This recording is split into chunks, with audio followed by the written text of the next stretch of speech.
The holidays are really about kids, and with that can come a few complicated topics, including the man in red and how his gift list and budget can differ from one household to the next.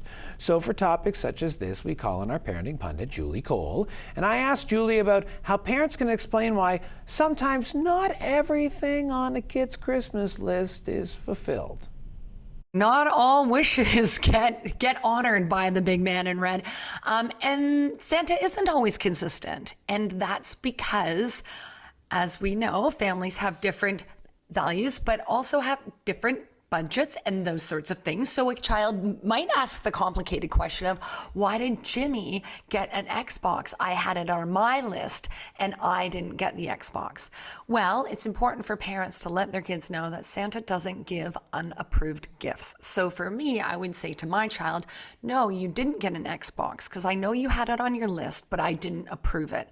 And that could be for various reasons. It could be because you think your kid has too much screen time as it is. They already have enough things like that. You want to play outdoors more. Or, it could be Mary got a puppy for Christmas. I put a puppy on my list. Well, you have a conversation with your child about, I don't believe puppies or pets are gifts. They're a responsibility. And we know what happens at Easter when all those bunnies, get brought home and then get returned.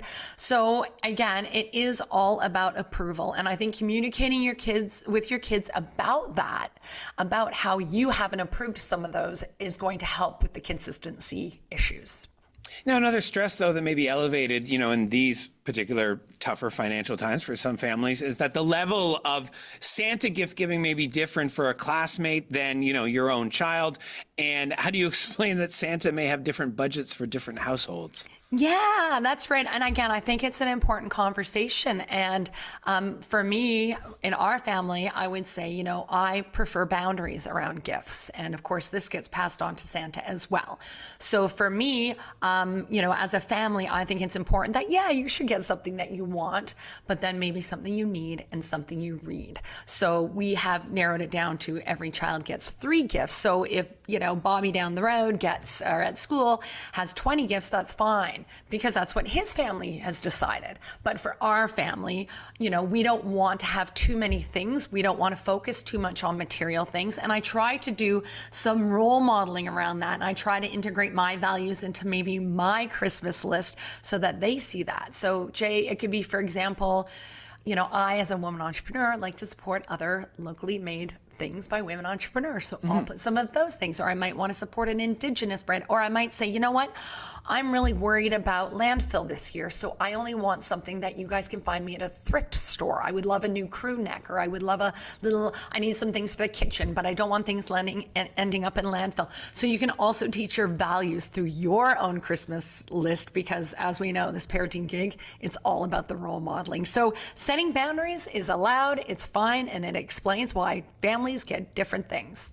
Now, for our next topic, we should probably warn parents with kids in the room. We're going to speak about Santa and the magic of Santa, shall we say, Julie? Because, some kids, at school, they may be spreading rumors about Santa not being real. Right. And how do you, as a parent, how do you deal with those rumors that are coming home? Right. Well, this is something I think a lot of parents get a little nervous about because they don't want to ruin the magic. But I think it's important to remember that we need to respect everyone's beliefs. So some families believe in Santa and some people don't. And right now, during this holiday season, there are about 14 to 16 holidays going on, and only one of those involve Santa Claus.